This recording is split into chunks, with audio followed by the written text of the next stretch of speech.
안녕하세요. 결혼한 지 1년도 되지 않아서 참 어이없는 일로 남편과 다투다가 결국 이혼까지 하게 된 20대 후반 여자입니다. 남편은 저와 4살 차이가 나는 30대 초반이고요. 연애하는 동안에도 몰랐지만 결혼 준비하는 과정에서도 남편이 그렇게 효심 깊은 사람인 줄은 몰랐어요. 남편이 꼼꼼한 성격이기도 하고 저보다 나이도 많다 보니 연애하는 내내 웬만한 결정은 남편이 알아서 하도록 맡겼었거든요. 의견 대립하면서 다툰 적도 한 번 없어요. 쓸데없는 일로 저를 속상하게 한 적도 없고 그렇게 연애를 이어오다가 결혼까지 했는데 결혼하자마자부터 돌변해서는 호시탐탐 저를 효도하는데 부려먹을 생각만 하는 걸 참아주다가 결국 마지막 사건을 통해 이혼까지 하게 되었습니다. 결혼하자마자부터 남편의 남다른 시댁사랑 때문에 당황스러웠던 건 누구보다도 저였어요.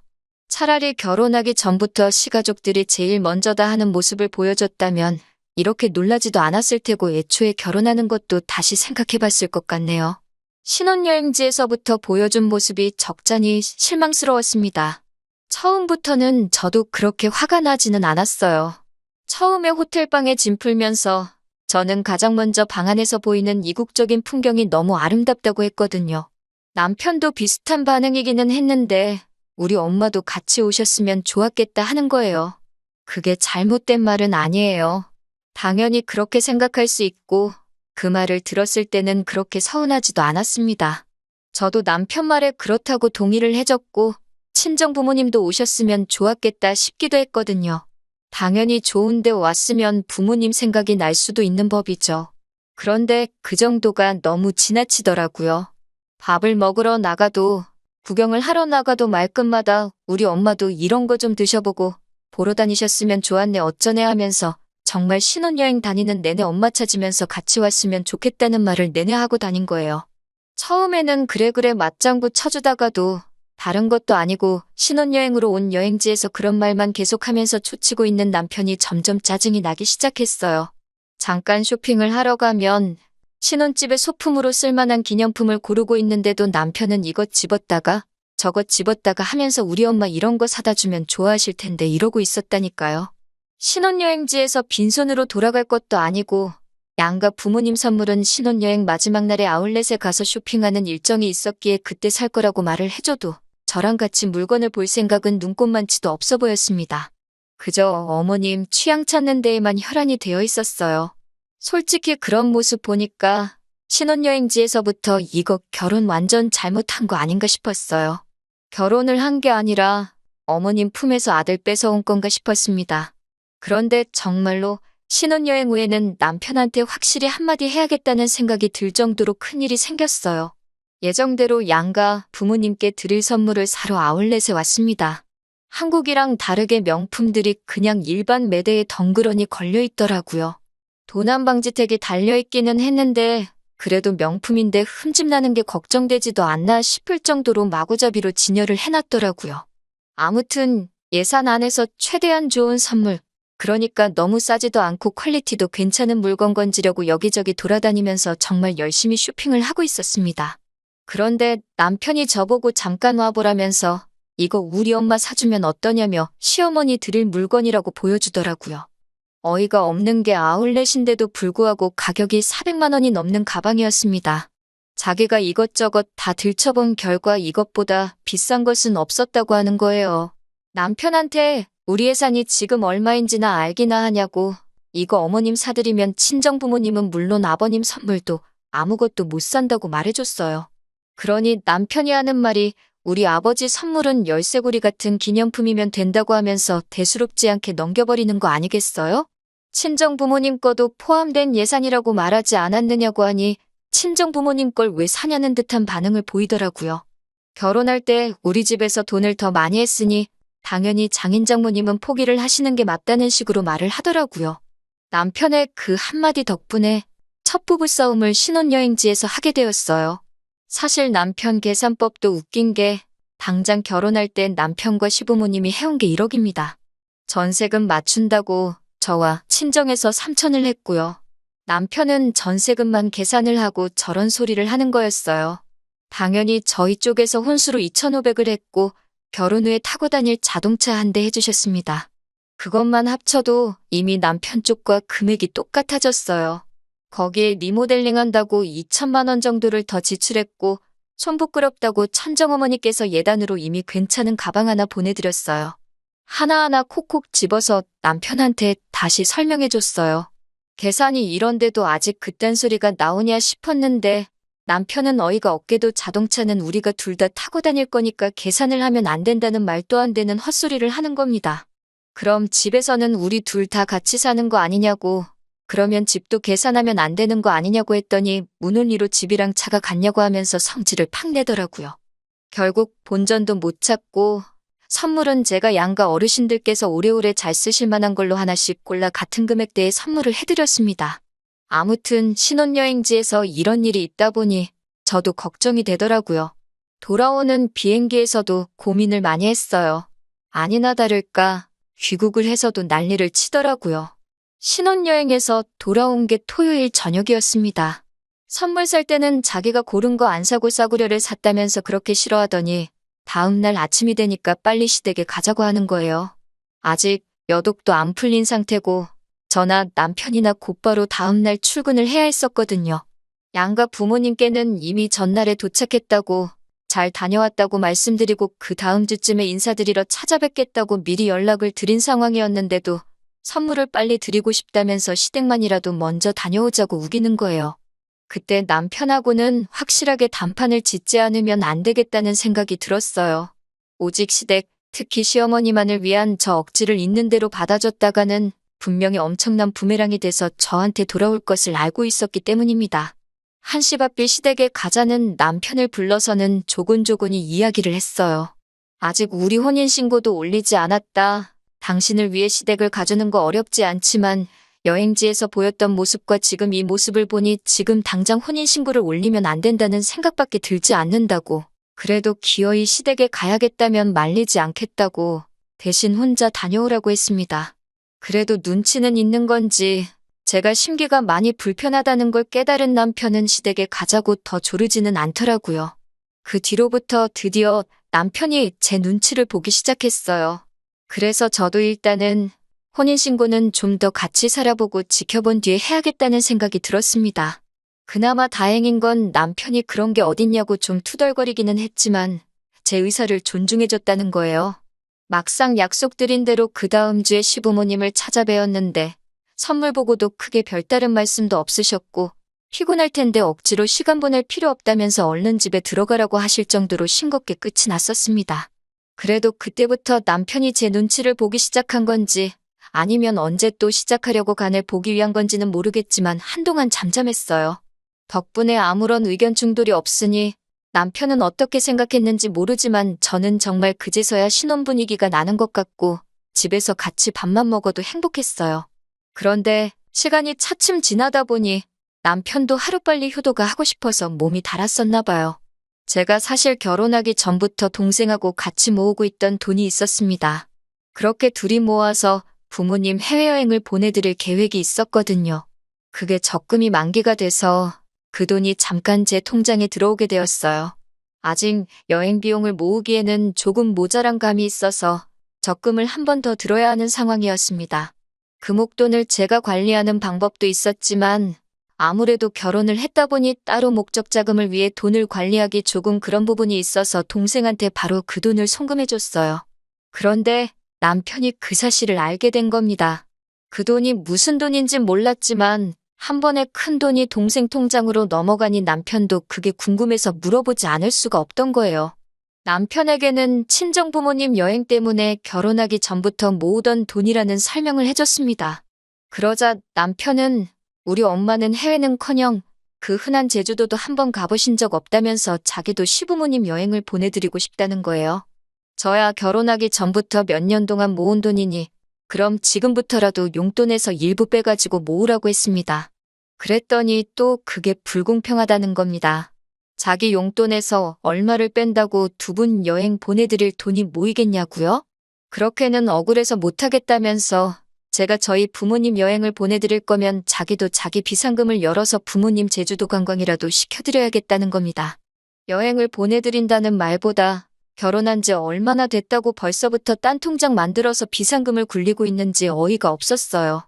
비상금 통장이라니 뭔 소리냐 했더니 아뿔싸 싶은 표정을 짓더니 그런 게 있다고 하더라고요. 남자가 사회생활 하다 보면 돈 필요할 곳이 있지 않겠냐면서 결혼하기 전에 만들어둔 통장이라고요. 그래서 그 통장을 가져와 보라 했습니다. 통장 안에는 떡하니 1,000만 원이 들어있더군요.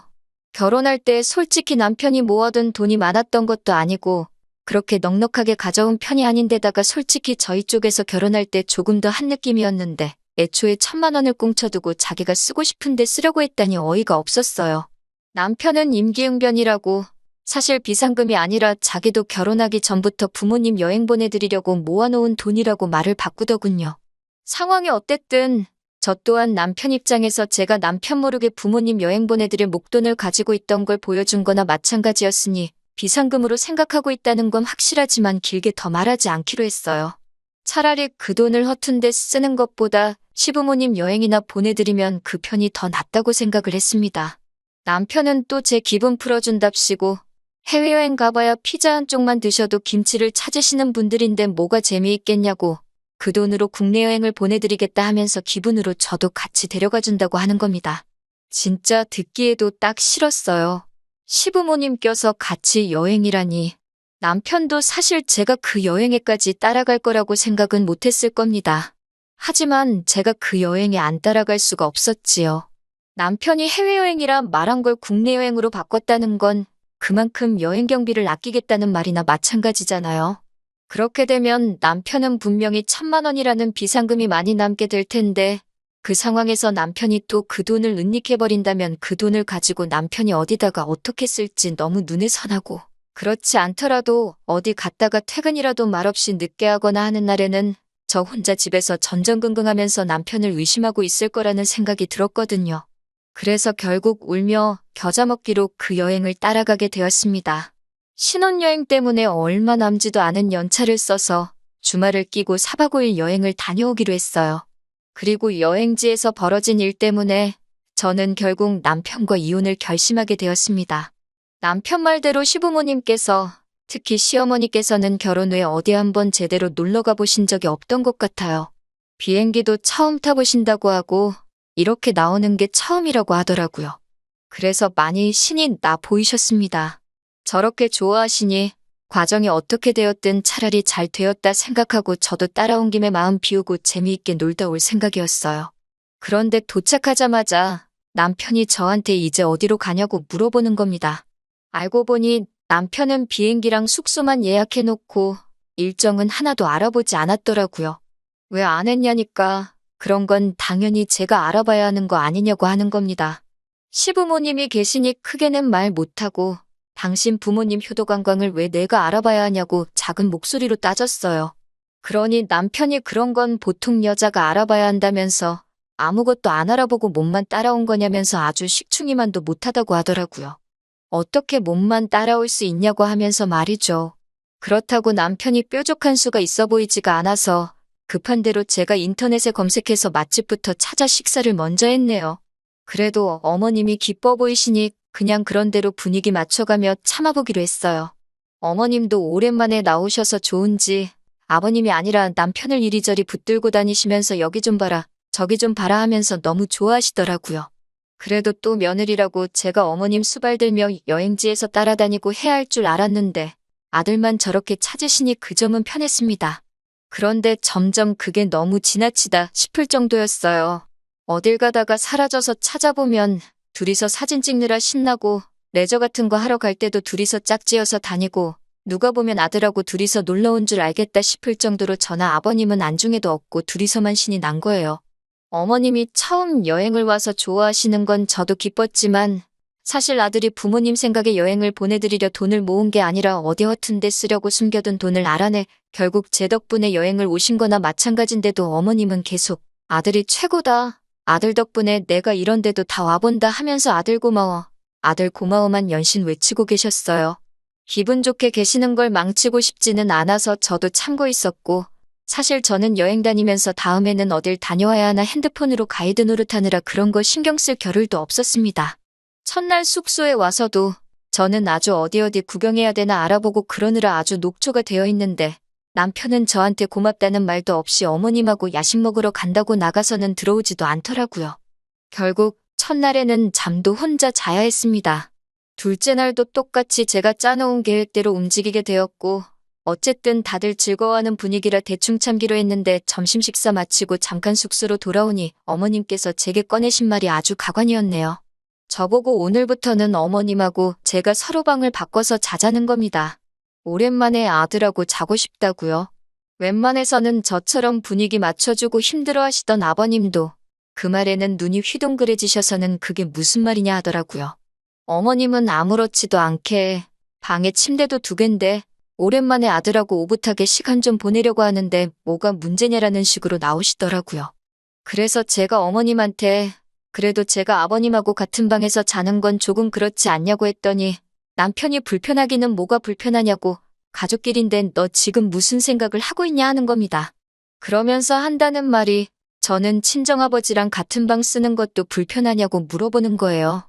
남편에게 그러면 당신은 나중에 우리 엄마랑 둘이서 같은 방을 쓸 수 있겠냐고 물어보니 자기는 가족끼리니까 아무런 문제가 없다는 겁니다. 자꾸 저보고 이상한 상상하지 말고 어머님이 시키는 대로 하자는 거예요. 저는 끝까지 미쳤냐고 그렇게는 못하겠다고 했습니다. 그러더니 남편이 씩씩대면서 저를 한쪽으로 불러내더니 진짜 여기까지 와서 그래야겠냐고 하면서 자기 엄마 기분 좀 맞춰주라고 하는 겁니다. 여행 계획도 다 짜주고 있지 않냐. 여기서 뭘 더 어떻게 맞춰줘야 하겠냐 하니 남편이 그러면 얼른 프런트에 내려가서 제 돈 주고 방을 하나 더 잡으라고 하네요. 저 때문에 다 망쳐버리고 싶지 않다면서요. 그때 머릿속에서 뚝 소리가 나면서 제 인내심의 한계가 끊어지는 듯한 느낌이 들었습니다. 그 자리에서 다 뒤집어 엎어버리고 싶었는데 꼭 참고 알겠다고 말하고 내려왔어요. 프런트로 와서 방을 하나 더 잡아주는 대신에 저는 그 길로 렌트카 끌고 공항으로 가서 비행기표 끊고 혼자 집으로 돌아왔습니다. 저보고 지금 어디냐고 아주 전화기에 불이 날 정도로 연락을 하더군요. 전화로 사과라도 하려나 싶어서 미친 듯이 걸려오는 전화를 받으니 다짜고짜 저한테 욕부터 하기 시작하더군요. 그러면서 하는 말이 자기가 어머님을 챙기고 있으니 제가 아버님 좀 챙겨주면 좀 좋냐고 하면서 끝까지 자기가 무슨 잘못을 한 건지도 모르고 큰 소리를 치고 있더라고요. 그래서 여기까지가 끝이라고 했습니다. 어차피 혼인신고도 안 한 거 그냥 결혼 무르자고 했어요. 이깟 전셋집 필요도 없으니까 내 돈 2천만 원 들어간 것만 돌려달라고 했습니다. 차는 제 돈으로 샀으니 제가 가져갈 거고 혼수도 마침 저희 부모님 집 가정가구가 다 낡았는데 이참에 전부 다 가져가서 새 걸로 교체해드린다고 했어요. 예단으로 어머님한테 가방 드린 게 있으니 그건 도로 가져가지는 않겠지만 가정가구들 가져가면서 드는 이사 비용은 다 내라고 했습니다. 그렇게 안 하면 내가 이혼녀가 되는 한이 있더라도 내가 가진 모든 걸 털어서 사실혼 증명하고 이혼소송에서 위자료에 재산분할까지 싹 다 해서 가져갈 거라고요. 그렇게 전화를 끊으니 여행지에 있는 어머님도 아버님도 번갈아 가면서 전화를 거시면서 저한테 좋은 게 좋은 거 아니겠냐고 아들 좀 용서해달라 하시더군요. 어머님께는 남편이 어머님 생각하시면서 저런 게 한두 번이 아니라고 이미 눈 감아주기에는 너무 멀리 왔다 말씀드렸어요. 어머님과 저를 사이에 두고 남편한테 선택을 강요하는 악처가 되고 싶지도 않고 어머님으로부터 아들을 뺏어오고 싶지도 않으니 도로 돌려드리겠다고 했지요. 결국 지금은 다 정리가 돼서 제가 원하는 방식으로 남편과는 갈라서게 되었습니다. 남편은 보증금 때문에 나가지도 못하고 아무것도 없는 빈집만 두고 돈이 묶여있는 상태고 저는 말씀드린 대로 가정가구며 싹 다 가지고 친정으로 돌아와 살고 있어요. 차라리 결혼 전에 자기는 엄마 없으면 죽고 못 사는 그런 사람이라고 말해줬으면 결혼이라도 다시 생각해봤을 텐데 그걸 꽁꽁 숨긴 덕분에 이런 경험까지 다 해보네요. 그나마 혼인신고를 늦게 올린 건 신의 한 수라고 생각해요. 적어도 지옥 구렁텅이에서 더 깊게 빠져들지 않고 빠져나올 수 있었으니까요. 아직 저는 젊으니까 한동안은 다시 여유를 즐기며 살아가야겠습니다. 내년쯤에는 저희 부모님 모시고 해외에도 다녀올 계획이에요. 긴 이야기 들어주셔서 감사합니다. 오늘의 사연은 여기까지입니다. 구독과 좋아요, 알람 설정해주시면 앞으로 더 좋은 사연으로 찾아오겠습니다. 감사합니다.